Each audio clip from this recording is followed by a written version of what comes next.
Señor, ayúdanos a estar bien definidos en todas estas cosas.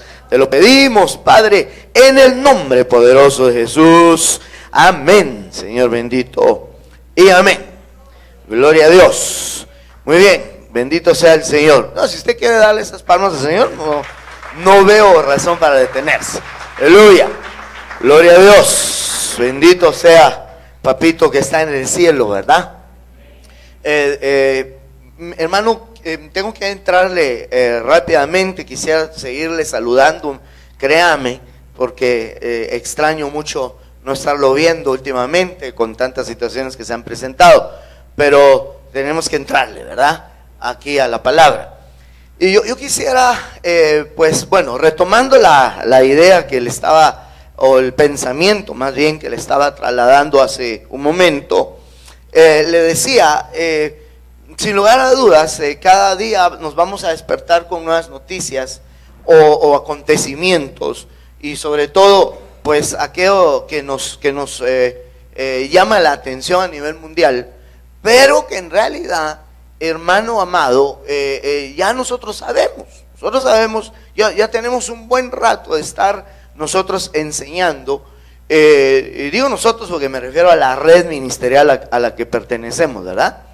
Del tiempo que nos ha tocado vivir, de las señales tan ampliamente marcadas que estamos viviendo, y que pues por lo tanto yo le he expresado a usted un pensamiento, le he dicho a usted en varias ocasiones, y yo no sé qué hacemos aquí todavía, y se lo digo de verdad, no por llenar espacio, ni por asustar a nadie, ni por incomodar a ningún otro, sino de verdad, hermano. Mire, si alguien me toma sin importancia estas palabras que le digo, basadas por supuesto en un estudio concienzudo de la realidad en la que estamos, no solo de la Biblia, o sea, de la Biblia en el entorno que estamos viviendo. No son palabras que decimos solo por decirlas, sino con una realidad, un peso de corazón y un impacto pues en nuestras vidas al decirle esto. Y yo no sé qué estamos haciendo aquí todavía, o tal vez sí sé, pero lo que trato de decirle es que, hermano, tendríamos que irnos ya, en cualquier momento. Tendríamos nosotros que partir en base a las señales ya marcadas. Acuérdense que Dios no pone señales por fechas, sino por acontecimientos, por eventos. Y entonces, según los eventos que vemos, en cualquier rato se puede desatar una tercera guerra mundial. Usted sabe que el presidente, es presidente o primer ministro de Francia,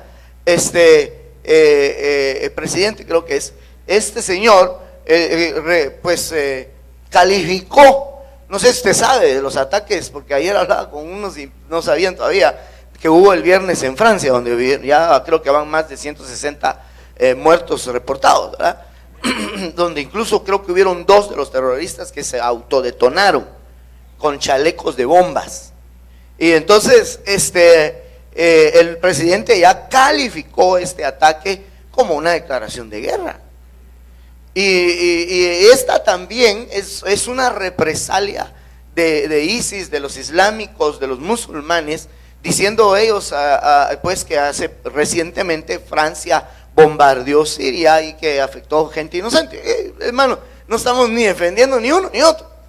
Y mire, hermano, no hay modo que le entre al punto, pero mire, dicho sea de paso, espero que no se moleste nadie conmigo, pero dicho sea de paso, rápido aparecen algunas manifestaciones de parte de la gente y de los hermanos también, pero yo ya se lo he dicho a usted y yo ya se lo he insistido a usted, porque el mundo se alerta. Por ejemplo, o sea, yo lamento esas 157 almas, porque si estaban sin Cristo, perdón, se fueron al infierno.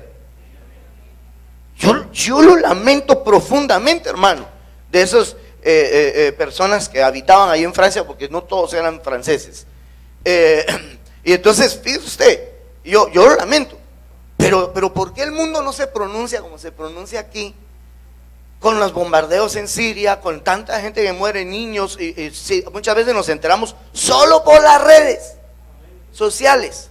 Pero los noticieros, CNN, Primer Impacto, perdón que mencione nombres, hasta dedican el noticiero entero para hablar de esto cuando es Francia la atacada. Y yo de repente veo hermanos que hasta cambian su foto de perfil y ponen la bandera de Francia. Digo, ¿y por qué no pusieron la bandera de Siria también? O sea, yo pienso, mejor deberíamos equilibrarnos y decir, oremos por el mundo, pero para que sean salvos. Porque no podemos orar para que haya paz en la tierra. Hermano, mire, esto se va a poner de mal en peor. Esa es la verdad. Yo creo que nuestra oración debe ser que la gente sea salva. Y entonces, de hecho, han habido ya protestas al respecto, porque cuando ha pasado estos eventos en Egipto, en Siria, en Irak, ninguno pronunció un hashtag a favor de los muertos en aquellos lugares, no, pero ahorita hay como 3, 4 hashtags a favor de Francia. Y entonces yo pienso que tenemos que tener un equilibrio y un cuidado y poner nuestro corazón en las almas, no en las naciones, porque Cristo vino a morir por todos. Hermano, aún por los musulmanes, claro que sí, también por ellos vino a morir. Y alguien me dirá, pero ellos no quieren. Igual los franceses, igual muchos guatemaltecos, igual muchos estadounidenses, muchos europeos tampoco lo quieren. No sé si me están a entender. Sí, es igual, así como hay muchos que lo reciben, hay muchos que lo rechazan. Entonces, yo creo que no tenemos que circunscribirnos a una nación. Entonces, yo se lo informo, se lo propongo, se lo expongo, no se lo estoy imponiendo. Sí estoy siendo categórico al exponérselo, ¿verdad? Pero no se lo estoy imponiendo. Yo les sugiero, mire, no nos dejemos llevar por las corrientes, ¿verdad? Porque ignoramos otras cosas paralelas. Y yo creo que más que todo, yo no le digo que no ore por Francia. Amén. Yo no estoy diciendo que no ore por Francia, pero le estoy diciendo, está orando por Siria también. Está orando por las almas que en bombardeos, que también de parte de los mismos franceses ha venido, y niños han muerto en esos bombardeos. Que yo sepa, niños no murieron aquí en Francia. Cualquier alma es valiosa, pero que yo sepa, han muerto una gran cantidad de niños en estos conflictos. Bueno, ya parece protesta esto, ¿verdad? Pero lo que yo trato de enfatizar y de decirle es, sí tenemos nosotros que poner mucha atención, porque yo creo que nos quieren desviar la atención, hombre. Nos buscan desviar la atención y nos metemos en el entorno de lo que sucede al mundo. Y empezamos a veces hasta a juzgar y a criticar qué injusticia la que hay en el mundo, que los gobernantes no ponen orden, que no hay un orden de parte de los líderes, y ellos solo se preocupan por sus intereses particulares, a veces hasta cristianos. Pero hermano, perdóneme, y no eso lo sabemos, lo venimos sabiendo desde mucho tiempo atrás, pues. La Biblia nos advierte que esas cosas iban a pasar. La Biblia nos hace ver que aún en su nombre nos van a querer matar, diciendo que dan un servicio a Dios. Entonces el corazón del hombre cada día está llenando de maldad. Nos dice la Biblia que por el aumento de la iniquidad el amor de muchos se enfriará. Entonces yo pienso que no nos deberíamos de meter en ese rol, sino en lo que nos debemos de meter y poner atención es si yo estoy preparado, si en este momento es el que nos eleva. ¿Me doy a entender, hermano? Yo creo que lo que deberíamos estar poniendo atención es eso, porque así como en cualquier momento suceden estas cosas, nosotros podemos salir de esta tierra mucho antes. La presión, le decía a unos hermanos que hay en el mundo en este momento, los ambientes que se mueven son pesados, son fuertes, y sí creo yo que debemos de todo corazón poner nuestra alma en disposición a lo que el Espíritu Santo diga y no discutirle ya nada más, hermano. Lo que Él diga, mire, hermano, si el Espíritu Santo le hace ver por medio de sueño, por medio de profecía, por medio de una palabra desde un púlpito, por medio de un hermano, pero el Espíritu Santo le dice, sos un orgulloso, usted no diga, no diga, ¿qué? Usted diga sí, amén.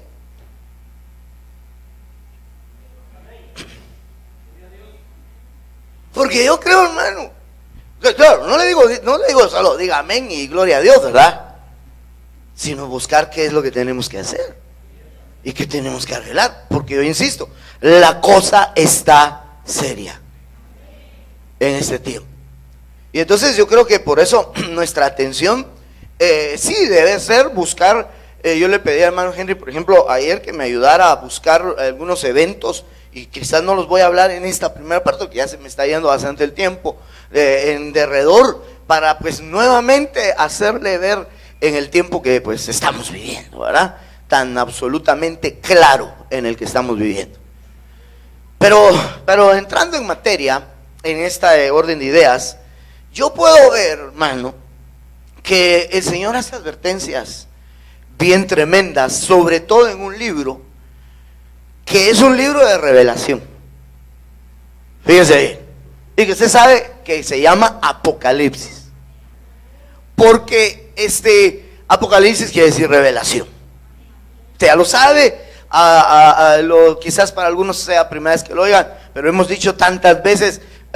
El término Apocalipsis se relaciona siempre con juicio, con destrucción, con fin del mundo. Siempre se relaciona. Hay una catástrofe en algún lugar y se dice fue de magnitud o de ¿cómo es que dicen? De rango, de nivel apocalíptico, dicen, ¿verdad? Y entonces no saben realmente de lo que están hablando, porque Apocalipsis no quiere decir destrucción, tampoco quiere decir juicio. ¿Qué quiere decir Apocalipsis, mis amados? Revelación. Eso quiere decir Apocalipsis. Entonces el libro de Apocalipsis empieza, hermano, le voy a leer en este texto, déjeme ver, ahí está, 1:1, empieza diciendo lo siguiente, precisamente con esa palabra, en griego pues ahí diría, el Apocalipsis de Jesucristo, diría ahí, ¿verdad? Amén, o la Apocalipsis de Jesucristo. Bueno, como en español se tiene que leer como en femenino. Entonces dice, la revelación de Jesucristo que Dios le dio para mostrar a sus siervos las cosas que deben suceder pronto. Fíjese que solo ahí me detengo un ratito y le digo, todo lo que usted lee en Apocalipsis es lo que hace creer a muchos que es juicio, porque habla de juicio. Pero mire cómo empieza el libro advirtiendo esto, diciendo las cosas que van a suceder pronto, se dijo hace 2000 años. Amén, hermanos. Y están sucediendo ya cosas que leemos en Apocalipsis, juicios, destrucciones, bueno, situaciones tremendas que vienen a este mundo cada vez más marcadas. Y oiga esto, y la dio a conocer enviándola por medio de su ángel a su siervo Juan, el cual dio testimonio de la palabra de Dios y del testimonio de Jesucristo y de todo lo que vio. Ahora me quiero detener en este verso 3. Bienaventurado el que lee y los que oyen las palabras de la profecía y guardan las cosas que están escritas en ella, porque el tiempo está cerca. Mire, mire hermano, yo lo siento así como que no tomó café hoy usted. Pero sí estamos aquí, hermano. Si no, ayúdeme a despertar al hermanito, así le hago yo, o sea, pescándolo. No es cierto. Amén, amén. Fíjese lo que dice el verso 3. Le leo otra vez. Bienaventurado el que lee y los que oyen las palabras de la profecía y guardan. Tres cosas: lee, oye y guarda. Lee, oye, ahora y guarda. Pero ahora bien, fíjese algo. Lee ¿qué? La palabra. Quizás está en algún momento o principalmente circunscribiéndose a Apocalipsis, pero es un texto que amplía, porque en realidad Apocalipsis es la confirmación de mucha palabra profética a lo largo de toda la Biblia. ¿Me va a entender? Entonces ahí nos liga a todo el canon bíblico, a toda esa Biblia bendita que usted tiene ahí. ¿Cuántos traen Biblia, hermano? Quiero ver, levante su Biblia. Si trae compu, pues levante su compu, porque ahí algunos traen hasta 25 Biblias. Quiero ver, ¿cuántos traen Biblia? Levántela, manténgala levantada. ¿Y los demás qué? Los demás que trajeron. Por lo menos ganas de venir si trajeron, ¿verdad? Perdón, ya estoy regañón, ¿verdad? No debería, pero hermano, mire, es que, bueno, ahorita le voy a decir lo que le quiero decir. Mire, ves, primero, lee, ¿dónde? La escritura. oye. Oír, ¿qué es oír? O sea, sí. Pero oír, ¿dónde? ¿Oír qué? Exactamente. Yo diría oír la predicación. O sea, que esto avala el hecho que se predique la palabra, porque yo he oído gente que dice, no, lo que dicen los predicadores eso no es cierto, mejor lea la Biblia. No, momento, señor. Si la palabra hay que predicarla. Si lee la Biblia, me imagino que algún día se va a topar con un verso que dice, predica la palabra a tiempo y fuera de tiempo. Y entonces al que la predica, el que oye la predicación de otro, ¿qué tiene que hacer? Oírla. Y por último, guardarla.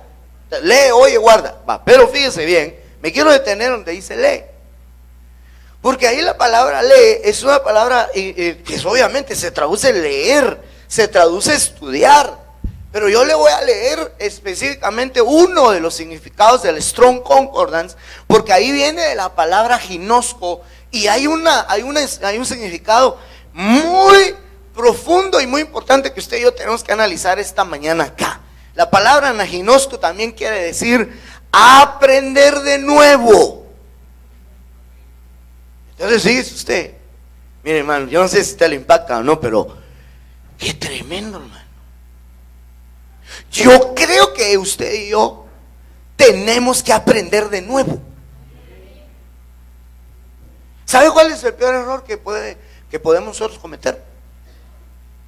El peor error que nosotros podemos cometer es decir, eso ya me lo sé. Sí, hermano, usted ese mensaje usted lo predicó hace 55 años. Hasta me acuerdo bien. Es que, mi hermano, a veces somos muy metódicos hacia un tema, hacia un mensaje.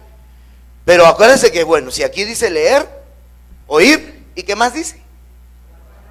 Bueno, entonces la cosa no es solo, ya lo leí, y ya lo sé,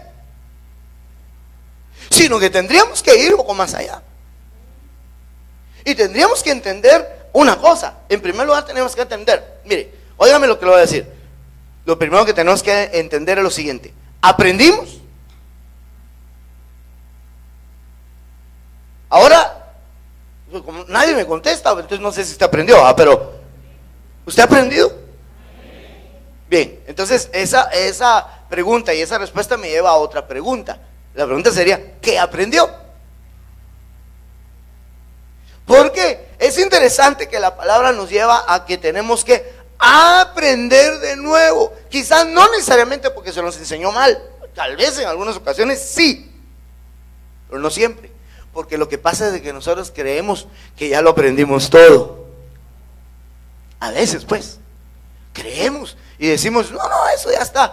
Mi hermano, por ejemplo, el hermano Otto, yo me recuerdo que él predicaba sobre la parábola del hijo pródigo una y otra vez, y siempre había algo nuevo que aprenderle a esa parábola hermosa, con ese don precioso que Dios le había dado a ese ministro, a ese siervo, a ese apóstol. Pero mi punto, a donde quiero circunscribirme es, hermano, siempre hay algo nuevo que aprender.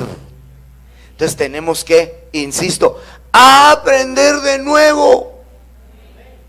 Ahora yo le quiero lanzar un pensamiento acá para poder entrar de lleno a esta enseñanza que no sé qué hice acá, creo que por jalar, pero no sé por qué pasa eso.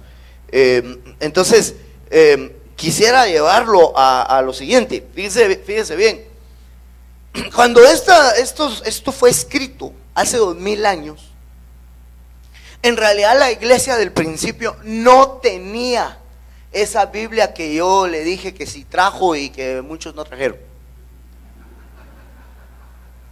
Solo con uno que me levánteme la Biblia, a uno que trae la Biblia. Va, mire, esa Biblia, pero esa Biblia es verde, vos, no sé si es mormona, manito. Levánteme otra, va. Esa Biblia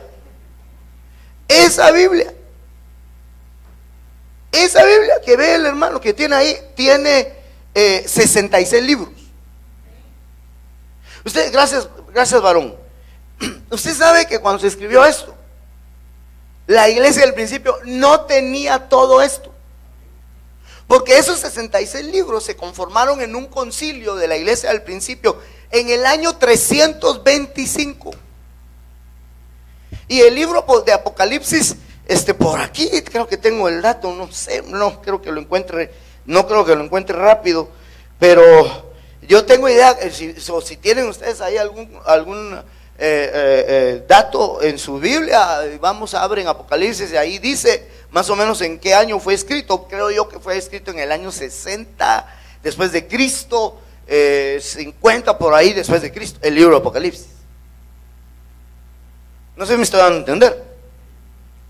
Y entonces, yo, por favor, no me pierda detalle, hermano, no me pierda detalle de lo que estoy hablando.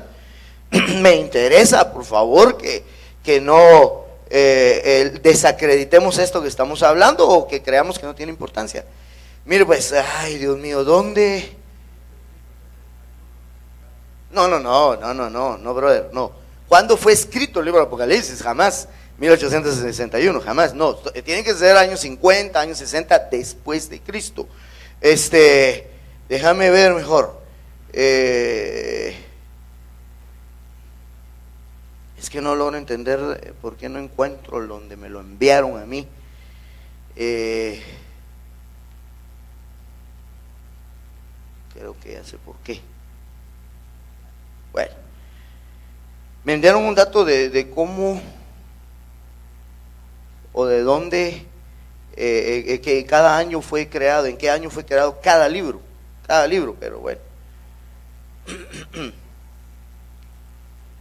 Es que yo le pregunto si usted en su Biblia lo pudiera revisar, porque a veces en el inicio de cada capítulo de la Biblia usted va a encontrar que hay ahí una reseña del libro que explica quién lo escribió, quién pudo haber, el posible escritor, el posible año en que fue escrito.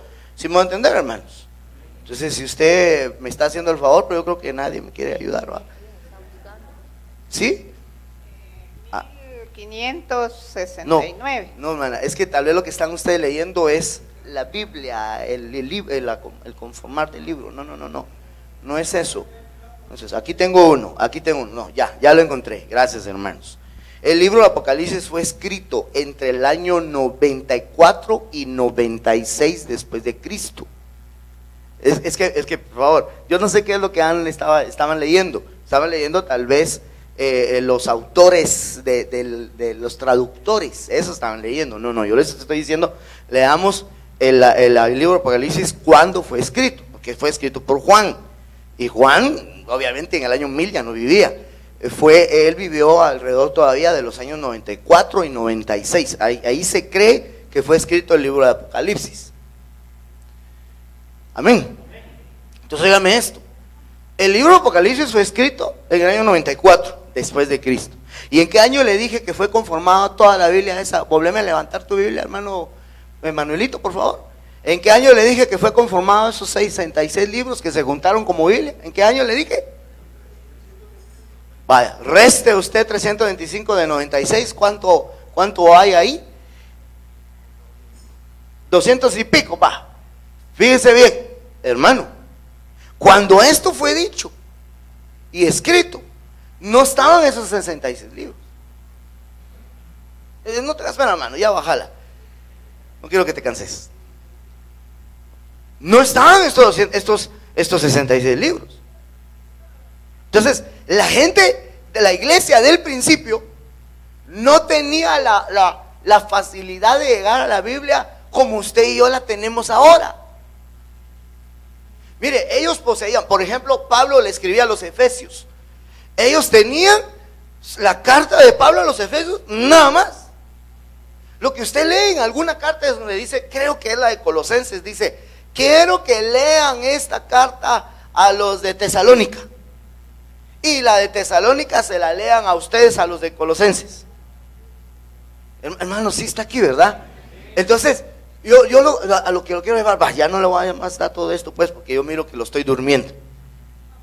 Lo que le trato de decir es, la iglesia del principio no tenía esos 66 libros, sino que una carta por aquí, otra por allá, la de Hebreos, si es que les llegó el libro de Apocalipsis, a los que les llegó. algunas copias, pero jamás tenían los 66 libros.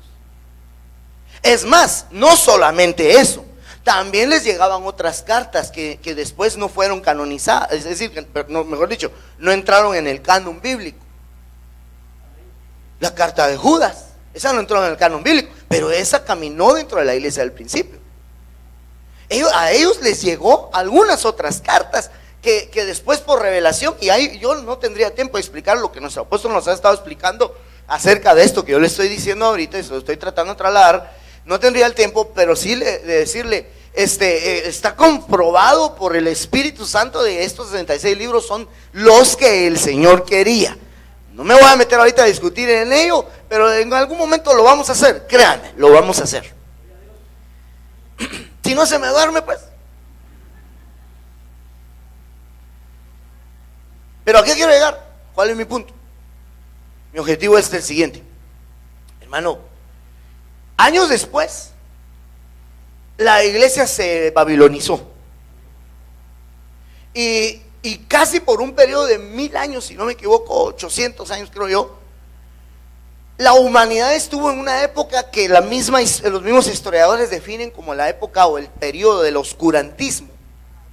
Porque esta iglesia ya babilonizada, que es una iglesia grandotota, que tiene su sede allá en el Vaticano, para que no la identifique, no le doy datos claros. Ellos prohibían que la gente leyera la Biblia. La Biblia no tenía acceso la gente no tenía acceso a la Biblia.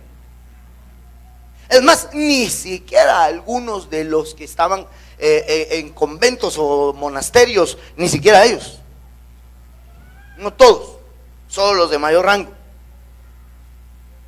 Hasta que en el año, creo yo, 1500 y algo, apareció un hombre llamado Lutero, ¿verdad? Y hermano, fíjese que yo no sabía eso, esa información que recién recibimos y la empecé a investigar después de oírla de mi apóstol. Y qué tremendo, hermano, porque Lutero escribió, creo que 96 tesis que refutaban o iban en contra de las teorías, de las doctrinas de aquel tiempo. ¿Sí me va a entender? Y las clavó, sus tesis, a la puerta de la iglesia a la que él estaba a cargo, del que él era sacerdote, porque usted sabe que él era sacerdote. Entonces él clavó sus 96 tesis. ¿Usted sabe en qué fecha él clavó esas tesis? Eso es lo que yo no sabía. Él clavó esas tesis el 31 de octubre de 1500 algo.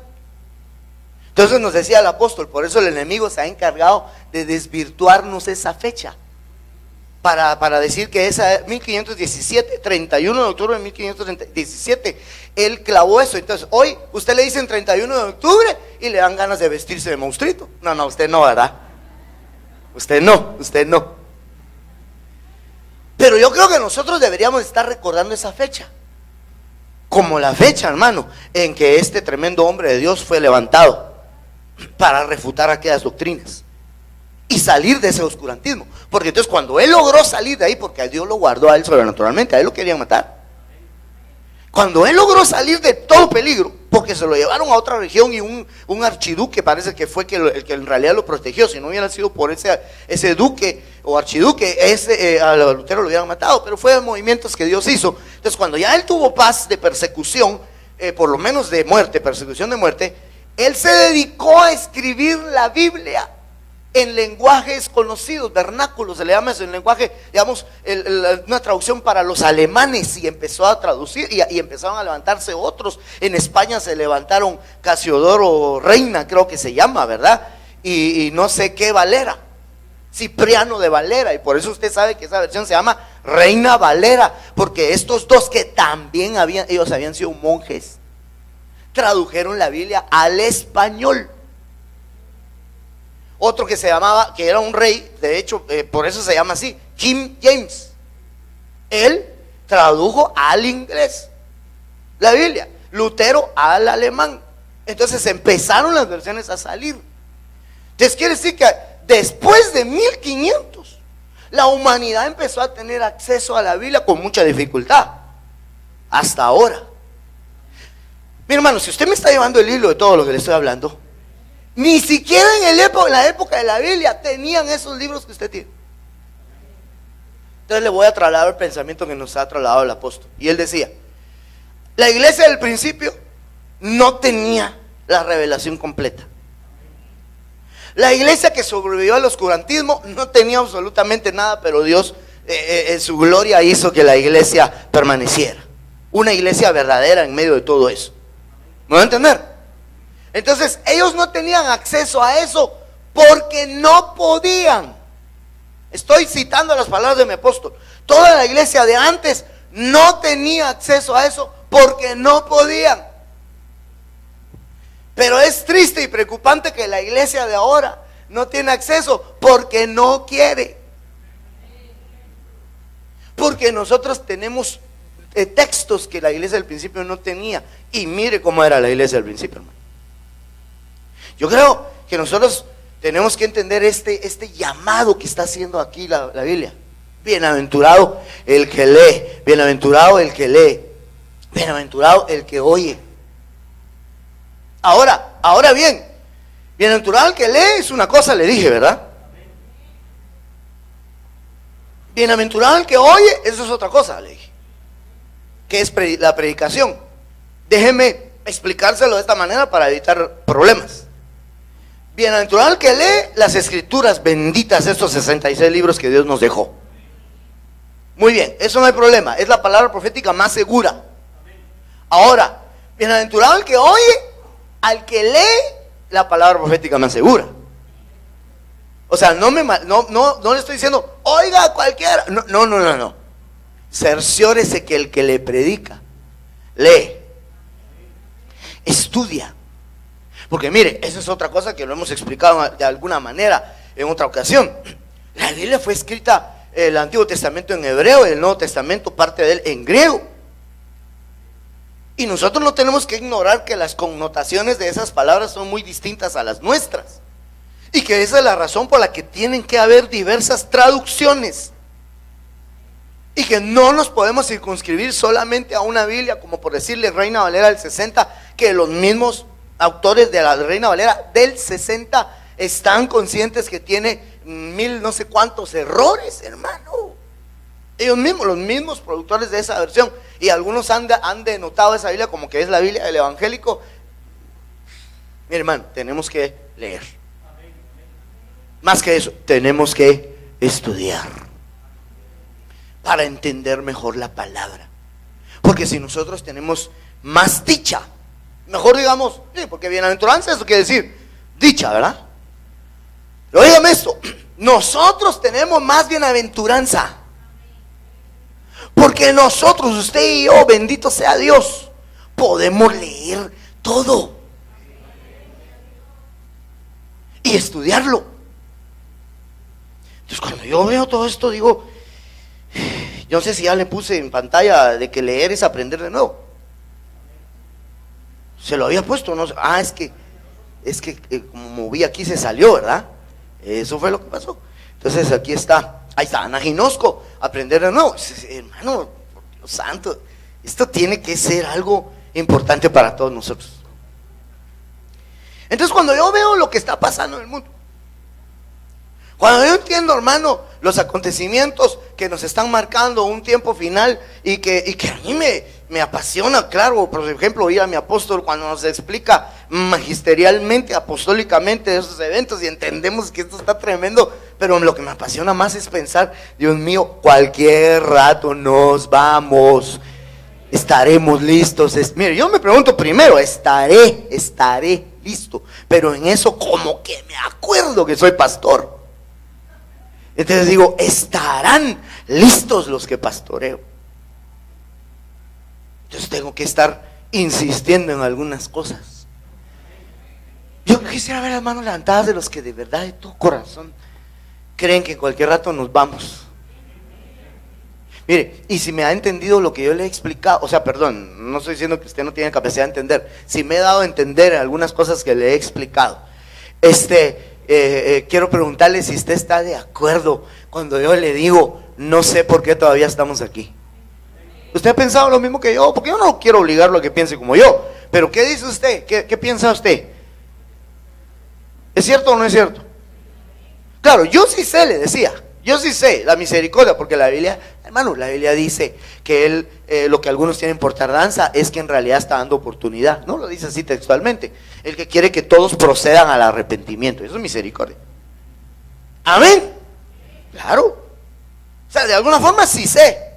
Pero lo que trato de decirle con esa expresión es, ya, como está el panorama, como están los escenarios escatológicos, tendríamos que habernos ido ya. Por lo que yo digo, cualquier rato sucede.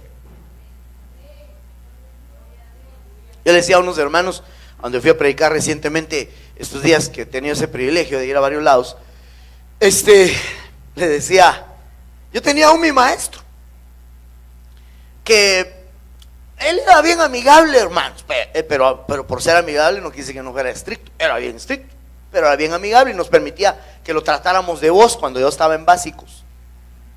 Y me acuerdo que en una ocasión que había un examen, teníamos que llevarle a la par del examen un trabajo.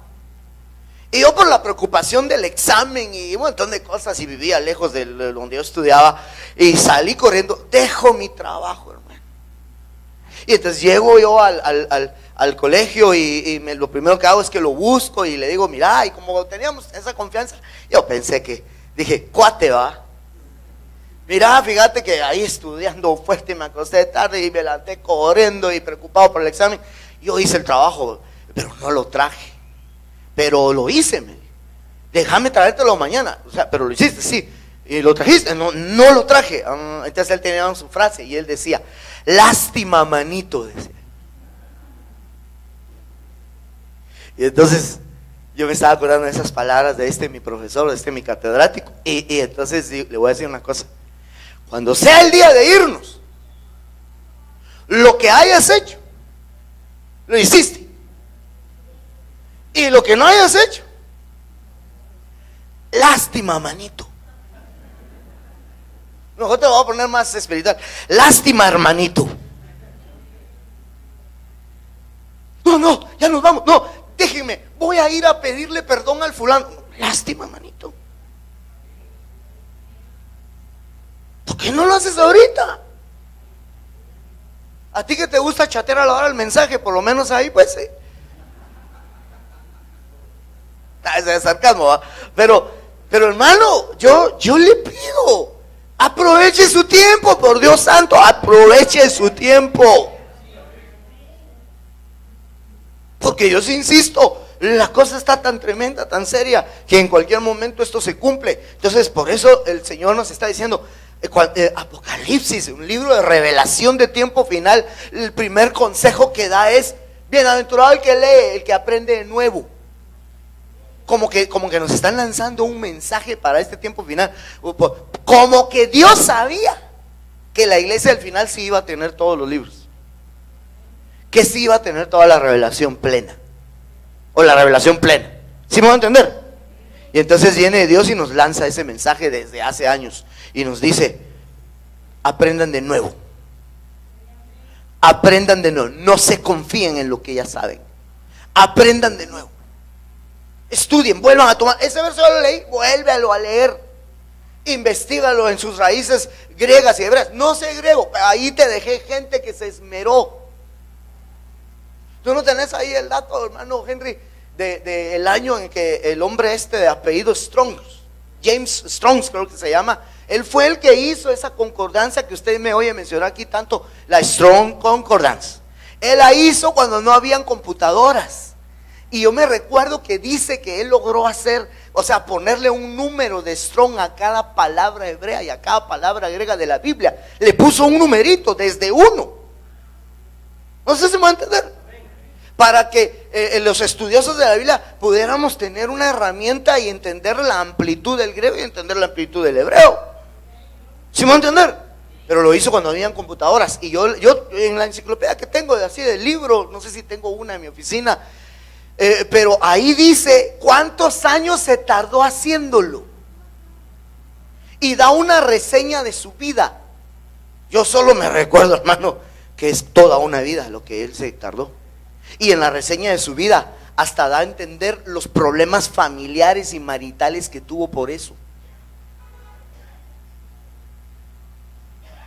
Créame, yo no sé si usted me va a juzgar mal o bien o muy sentimental.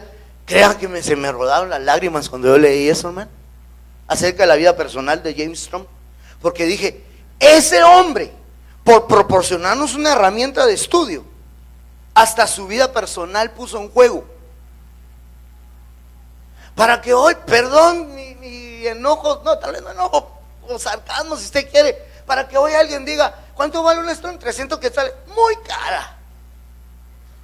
Perdón, hermano, si la iglesia del principio no tenía todas estas herramientas,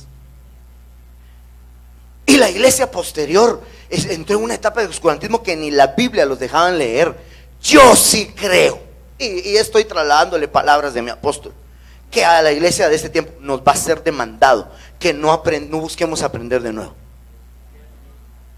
Y sobre todo, si tú te llamas discipulador y ni siquiera quieres estudiar la Biblia, ay, papadito, mamadita, mejor aprende de nuevo. Amén. Qué seriedad. No lo encontraste. Es que eso más o menos llevó muchos años, entre 1873 hasta 1878 más o menos. 73 1873 al 78 más o menos, según lo que encontré. Más o menos en lo que estás leyendo ahí. Yo recuerdo que fueron muchos más años. 35. ¿Alguien lo tiene? Ah, fuiste tú el que habló, yo voy allá atrás. ¿Cuánto? Ese fue el dato que leí. 35 años, hermano, 35 años, esa es la edad que yo tengo. Ay, ¿por qué se ríe usted?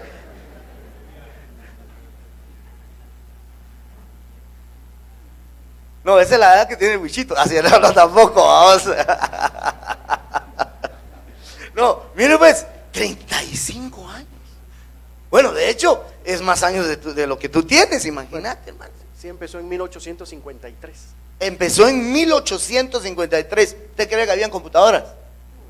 Con una computadora eso hubiera sido más fácil hacerlo, aunque tampoco hubiera sido fácil. Se trabajó con un equipo, pero en una reseña de vida yo leí los problemas personales que le atrajo esto. Y por eso yo digo, Dios mío, no entendemos las herramientas que Dios dejó a los hombres que Dios levantó. Porque esos eran hombres de Dios. Y ese fue su ministerio. El ministerio de él no fue tener una iglesia, pastorear. Eso no fue su ministerio. Profetizar, ser apóstol. Eso no fue su ministerio. Su ministerio fue dejarnos una herramienta para que estudiemos. Y que los de este tiempo, ¿qué tiempo, hermano? Para estudiar tenemos. Lo que pasa es que el mundo nos quiere entretener en muchas otras cosas. Yo creo que ya se dio cuenta de que yo ya no le di el tema que le traía. Porque ya estando acá dije, oh, qué interesante hablar de esto, hermano, de este texto. Después empiezo con el tema, hermano, pero es que mire, tenemos que estudiar la palabra. Yo iba a usar esto de introducción nada más y fue todo el tema. Pero tenemos que estudiar la palabra. Estudiarla a fondo y no que lo hagan los ministros. Perdón, hermano. Si usted tiene acceso a la Biblia, usted no sabe lo que hubiera dado un personaje que vivió en los años 1300, 1400, que fueron las épocas del oscurantismo. ¿Qué no hubiera dado él por tener una Biblia en sus manos y poderla leer? Porque las únicas versiones que existían eran en latín en todo el mundo. Por eso yo sí soy un poquito así radical en ese sentido, hermano, cuando yo veo que alguien no tiene pasión por leer la palabra. Ahí sí soy radical, porque yo creo que la palabra, la escritura es la palabra del Dios que decimos amar. Y cuando uno ama a alguien, uno quiere saber lo que él dice, lo que él piensa, lo que él siente y lo que él quiere, cuál es su voluntad. Y debemos estar apasionados por la Biblia, hermano. Debemos estar bien apasionados por la palabra del Señor. ¿Cuántos dicen amén todavía? Anaginosco. Eso quiere decir aprender de nuevo. Se traduce leer también. Se traduce estudiar. Se traduce aprender. Pero es interesante y es correcta la traducción aprender de nuevo. Es correcta. No tengo tiempo de explicárselo, pero la palabra ana, esa palabra ana significa de nuevo, otra vez. Y ginosco es aprender, estudiar, conocer. ¿No va a entender? Bien, entonces mire pues, ¿está dispuesto a aprender? Estudiemos.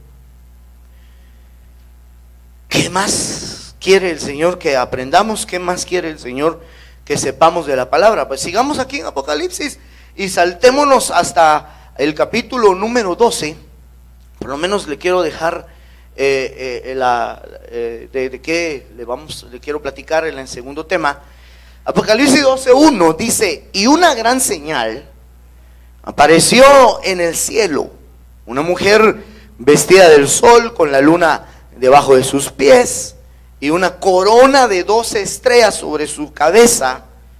Estaba encinta y gritaba estando de parto y con dolores de alumbramiento. Entonces apareció otra señal en el cielo. He aquí un gran dragón rojo que tenía 7 cabezas y 10 cuernos, y sobre sus cabezas había 7 diademas. Bueno, entonces vemos 2 señales, una mujer y un dragón. Amén. Ahora veamos cómo se combinan los eventos. Bueno, una mujer encinta con dolores de alumbramiento. ¿Estamos? Estaba de parto. Y un dragón. Esa es la segunda señal, un dragón. Ahora viene y dice el verso siguiente, que sería el verso 4. Que no quiere aquí caminar. Ahí está, el verso 4. Su cola arrastró la tercera parte de las estrellas del cielo y la arrojó sobre la tierra. Y el dragón se paró delante de la mujer que estaba para dar a luz, a fin de devorar a su hijo cuando ella diera a luz. Y ella dio a luz un hijo, varón, que ha de regir todas las naciones con vara de hierro, y su hijo fue arrebatado hasta Dios y hasta su trono. Entonces aquí me va a servir mucho para poderle finalizar lo que empecé explicándole en esta hora. Me va a ayudar mucho para podérselo definir, y es lo siguiente. Cuando uno lee estos versos, sobre todo los que ya están ahí en pantalla, no los anteriores, pero tenía que leerle el contexto, es poco lo que podríamos entender correctamente. Porque ¿qué es lo que se entiende leyendo 12:4 al 5 en español? ¿Qué es lo que se entiende? Que el dragón estaba listo para devorar al hijo. ¿Sí o no? Que dio a luz un hijo varón y que ese hijo fue arrebatado. Pregunto, ¿eso es lo que se entiende al leer textualmente? El dragón quería devorar al hijo, la mujer dio a luz un hijo varón y el hijo fue arrebatado. Eso es lo que se entiende a primera luz. Esa es la razón por lo que hay que estudiar a fondo la Biblia, y hay que leer el hebreo, hay que leer el griego, hay que aprender un poco las diferencias entre unas y otras palabras, porque si no dejamos de tener revelación. Dejamos de tener algunas cosas que Dios quiere que entendamos en este tiempo y que usted ya las sabe. Yo solo lo estoy usando de ejemplo ahorita porque las hemos hablado en otra ocasión. ¿Por qué le digo esto? Porque entonces usted sabe que la palabra hijo, por ejemplo, viene de varias raíces griegas en la Biblia. Es decir, hay varias palabras que se traducen hijo, pero que tienen significados distintos. Está la palabra huíos, está la palabra tecnón, está la palabra paidión. Y a ver, hay otras más, pero esas son las 3 más importantes. Entonces cuando uno va y se encuentra que en el mismo texto aparecen 2 de esas palabras, entonces tiene que ser un mensaje diferente al que estamos leyendo en español. Hermano, me estoy dando a entender. Porque si lo leemos solo así en español, leemos con la interpretación que le acabo de dar. El dragón quería devorar a ese hijo, nomás naciera, dio a luz al hijo varón, pero el hijo fue arrebatado, entonces el dragón no lo pudo devorar. Eso es lo que entendemos, pero no fue así. Hubo una confusión para el dragón en el momento que ya estaba dando a luz. Y eso lo entendemos cuando leemos el significado de cada palabra hijo. Entonces se lo voy a poner acá, que usted más o menos conoce, pero usted ve ahí 3 significados de la palabra hijo, que viene de 2 palabras de las 3 que le mencioné, solo viene de 2. El primero dice que el dragón estaba para dar a la mujer que estaba para dar a luz, el dragón se paró enfrente de ella a fin ¿De devorar a quién? A su hijo Tecnón. ¿Me van a entender? El dragón, ¿a quién quería devorar? Al Tecnón, cuando ella diera a luz. Y ella dio a luz un huíos. Entonces, hermano, esa fue la confusión del dragón. Esa fue la confusión del dragón. Él quería devorar al Tecnón, pero le apareció un huíos con autoridad y poder, al que no pudo enfrentar tan fácilmente, o por lo menos se le enfrentó y lo confundió. Y cuando el dragón se vino a dar cuenta, el Tecnón fue arrebatado. Entonces, hermano, perdóneme, ¿cambia o no cambia la cosa? Ahí entendemos que fue un parto gemelar.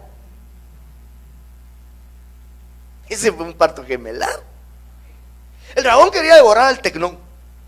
Ahorita vamos a ver. ¿Y por qué quería al Tecnón? Porque el Tecnón es el que va a ser arrebatado. El Tecnón, no, ese no es el maduro. O sea, ese es otro concepto. El huíos es el maduro.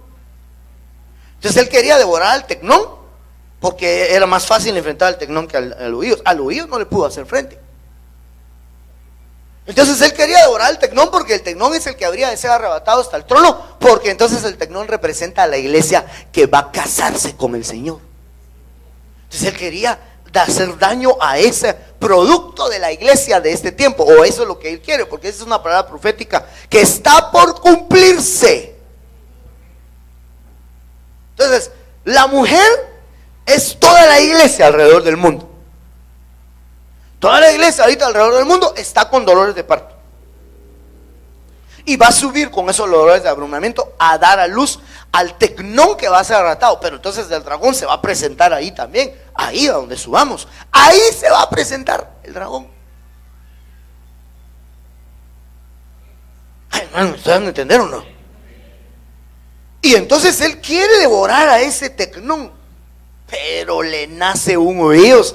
Y el huíos le salió con todo y vara de hierro, hermano. Y se le planta, de alguna forma se le va a plantar. Y entonces eso como que lo detiene. Yo no digo que tenga exactamente la capacidad de vencerlo, no metamos esos detalles, pero de alguna forma lo detiene, lo confunde. Y mientras eso sucede, se llevan al Tecnón hasta el trono, del cielo al trono. Porque ahí se acuerda que la mujer subió de la tierra a los cielos. Ahí da a luz al Tecnón, primero los huíos. El dragón no pudo contra el huíos, y en eso da a luz al Tecnón y se lo llevan. Entonces aquí tenemos nosotros que tratar de entender algunas cosas. Por eso es que hay que aprender de nuevo. ¿Se da cuenta por qué me detuve bastante ahí? Hay que aprender de nuevo. Hermano, necesitamos nosotros entender qué es lo que va a pasar dentro de poco. Necesitamos entender qué es lo que está pasando ahorita con la iglesia. Porque aquí, si yo leo en la Biblia que la mujer está por dar a luz aquí a un Tecnón, es porque, digamos pues, que ya tiene 9 meses de embarazo y está a punto de dar a luz, ¿o no? Y si yo entiendo que este evento está a punto de darse, los Tecnón ya están en su punto para nacer. ¿Sí o no? Por eso el diablo está trabajando a marchas esforzadas, marchas, ¿cómo se dice? Forzadas. Mire, la palabra devorar viene del griego katestio, que significa obviamente devorar, pero más que eso también significa consumir, explotar y robar. Entonces, cuando yo veo a una iglesia cristiana en estos tiempos que está siendo explotada, o ¿qué dice usted? ¿No habrá una iglesia que está siendo explotada ahorita, hermano?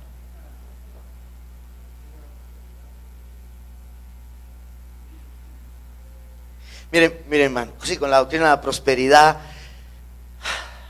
yo sé que es grueso quizá lo que se diga desde este púlpito en este momento, pero, hermano, se está afectando lo sano que es el dar.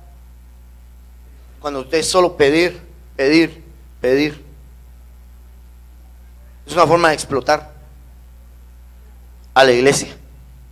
Otra forma de explotar a la iglesia es decirle, este aceite es unción santa y vale tanto. Hermano, ayer creo que a vos, no sé a quién le enseñé por ahí un anuncio de una X iglesia, hermano, evangélica, que está ofreciendo por $2,000 el certificado de salvación por un año. Hermano, de veras, es una iglesia que existe, real. Cuando se le enseñaron a mi apóstol, él le pidió al hermano que se le enseñó, investigar si es cierto o si son burdezas de las redes, y lo comprobó. $2,000 tiene que pagar para ser salvo por un año. Ahora, ¿se acuerda lo que le he dicho que decía el hermano Otto? No hubieran ídolos si no hubiera quien los llevara a memeches, ¿verdad? Entonces no hubieran explotadores si no hubiera quienes se dejan explotar. ¿Se imagina usted? ¿Cree usted que sí hay gente que compra eso? Sí lo hay, hombre. Pero entonces mire, ahora, ¿a qué voy con eso, hermano? Pero o sea, él quiere explotar, robar, consumir, devorar al tecnón, pero aquí dice que no pudo. Entonces los que están siendo devorados no son tecnones. La iglesia que se está dejando engañar no es tecnona. No, muy feo decir eso, no es tecnón.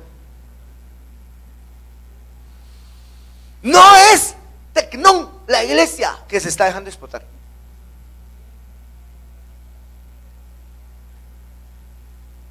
Cada vez que profundizamos en detalles, ¿cuántas veces le he leído Apocalipsis 12? Sobre todo en este año, hermano. Creo que ya perdimos la cuenta, ¿verdad? Porque es emocionante pensar que ahí está nuestro destino, hermano. Ahora, ¿quiénes son los judíos?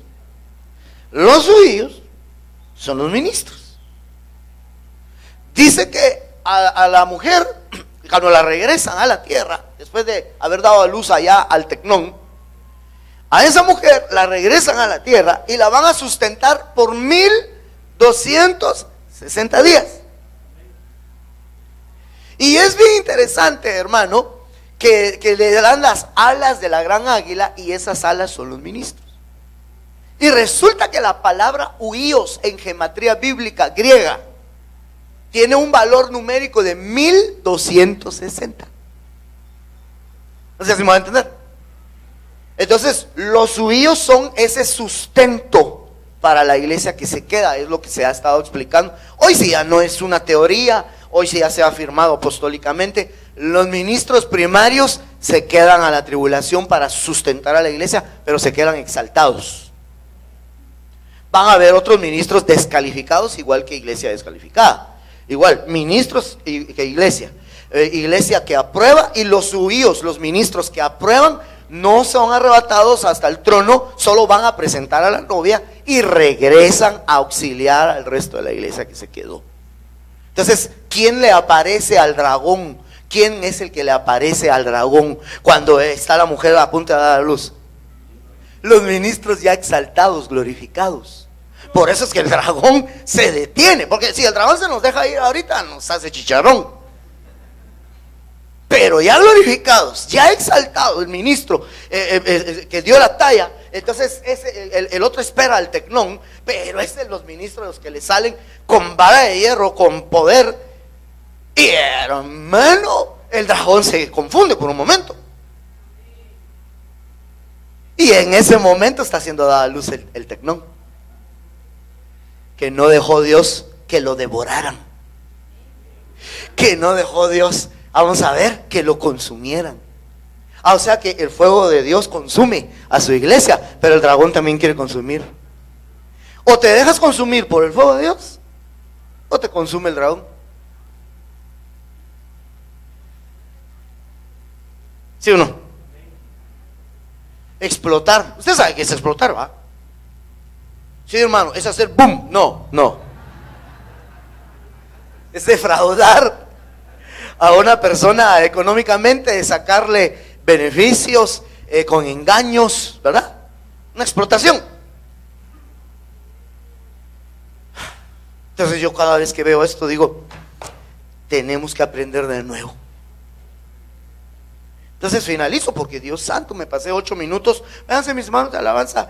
El tema se va a llamar, no, se llama así desde a los hermanos que lo graban ahí y todo. El tema, su nombre es solo que se lo estoy dando al final. El tema se llama, si me deja esto, porque yo creo que no voy a seguir usando esto así, que no me deja. Ahí está, el tema se llama la gestación de los tecnón. Entonces, ahorita los tecnón están siendo gestados, pero yo creo que la gestación está llegando a su culminación. La gestación de los tecnón está llegando a su culminación, a su final, y me parece que tenemos nosotros que entender quiénes están siendo gestados como tecnones. ¿Cuántos dicen amén, hermanos? Tenemos que entender eso ya. ¿Quiénes son? ¿Quiénes son? Para saber si usted es un tecnón que va a ser arrebatado hasta el trono, y ver si está siendo gestado de la manera correcta, de la manera adecuada. Toda la introducción que utilicé, sabe Dios que no la utilicé porque no tuviera más que decirle. Hermano, traigo una cantidad de textos que leerle sobre los tecnón, pero me parecía importantísimo que habláramos de la necesidad de aprender de nuevo. ¿Sabe por qué? Porque yo he sentido que cuando abordamos nuevamente versículos como estos, textos como estos, algunos dicen, eso ya se enseñó, sí, eso ya lo vi, vamos, nos va a enseñar lo mismo. Señores, aún si les voy a enseñar lo mismo, hay que anaginosco. Y no me va a decir si no aprendimos algo nuevo acá ahorita, en esos poquitos minutos después de la introducción larga que le di, pero importante. Yo creo que necesitamos entonces fortalecernos. Pónganse de pie, amada iglesia, vamos a orar. Voy a bendecir esta segunda parte del servicio, que ya está avanzada, que ya está introducida, pero y vamos a empezar alabando y cantando al Señor de una vez, luego que yo oré. Póngase de pie, mi amado, mi muy amado. Yo siento la presencia de Dios y yo necesito despertar su limpio entendimiento. Póngase ahí en comunión con la libertad que usted sienta. Si quiere levantar sus manos, si quiere venir al frente, con la libertad que usted sienta. Pero póngase en comunión con Papito lindo que está en el cielo. El tiempo se acaba. Entiéndelo. Entiéndelo de una vez por todas. El tiempo se acaba. Si te está devorando el dragón, si te está robando, si te está consumiendo la vida, sería signo de que no eres tecnón. Entonces, ¿qué pasó ahí, pastor? Ya no tengo oportunidad. Sí, mientras todavía no se ha culminado eso, hay oportunidad. Y lo que es imposible para el hombre es posible para Dios. Y yo sí creo que lo que en todos estos años de cristiano que has sido, no lo has logrado, lo puedes lograr en minutos, si de todo corazón te decides y te consagras. Te bendigo ahí donde estás, hablando con el Señor y con esa disposición, pidiéndole al Señor que seas gestado, formado, formada como tecnón para el Señor. Padre, bendecimos esta segunda parte de nuestra reunión. Te quiero pedir que nos bendigas con tu presencia mientras te alabamos y mientras te adoramos. Señor amado, queremos entrar en este momento de adoración. Alabamos al Señor, adoramos con toda libertad. De una vez, por favor, de una vez. Gracias, Señor. Alabar al Señor. Aleluya. Aleluya. Bendito es el nombre de nuestro Dios.